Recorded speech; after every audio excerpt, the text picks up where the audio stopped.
Hi guys, Rishi here from High Music Academy and hope you're having a great day. So today I'm going to be talking about dominant, the mysterious dominant seventh. Okay? It's a great sound, it's a very fascinating sound and it's a very hip sound in music and widely used in all genres, whether it's rock, jazz, pop and you name it, it's there. So this dominant, what is it? How do we get there? What is the formula for the scale? What are the chord tones? How do we apply this to music? So we'll be discussing all of these beautiful things about the dominant chord. But before we do that, let's hear the sound of it. So I'm going to be playing a little example of the chord and the scale and what we can do on it. And then we'll come back and we'll talk a little more.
So guys, I hope you enjoyed that little example.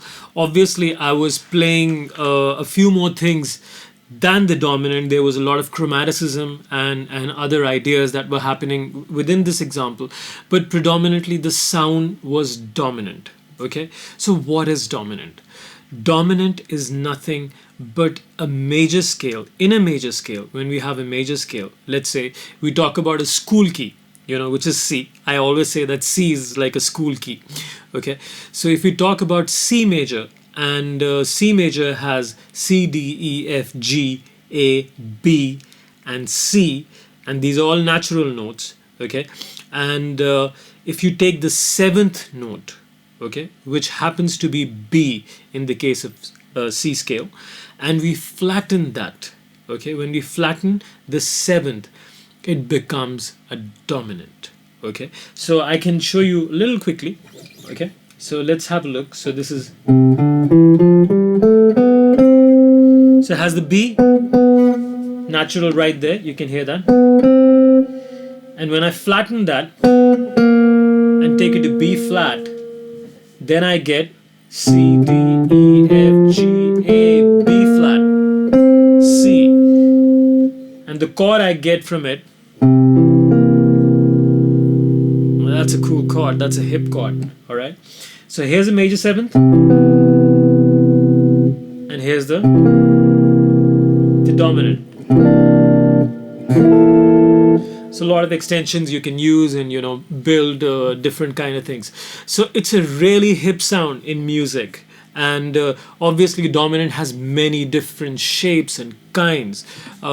There's altered dominance. There's more and more about dominance. So as you guys saw in the example, I was playing a lot of different ideas and different concepts. So beginning, I was that's a third. That's a third interval that I was using there.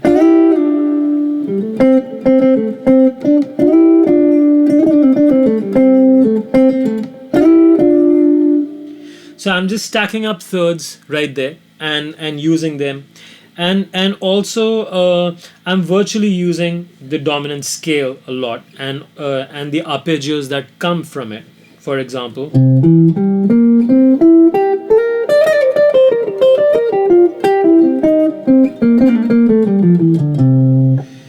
and a lot more arpeggios.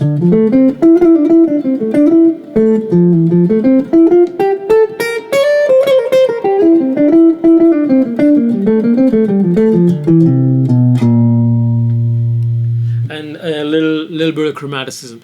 So you can mix it up. You know, there's a lot to learn from each scale and each chord, because each thing has its own flavor, and really to dive deep into its flavor, you need to understand not only just the concept of it, but understand what is going on. You know, on what note can I start a lick, what kind of arpeggios should I be playing over it, so that you know it works, and it sounds cool and it sounds hip. So for that, you can check out my course. It's called Play Like a Pro. It's a very elaborate guitar course, in which right from beginner to great advanced guitar player, you can understand different concepts where we've explained everything in detail. You know, there are great examples, and by the way, it barely costs worth a lesson. Okay, so if you were to have a lesson with any whether it's me or whether it's anyone else, the whole course is for that price. So do check it out, guys, and have a really nice time. I hope to see you soon. Catch you.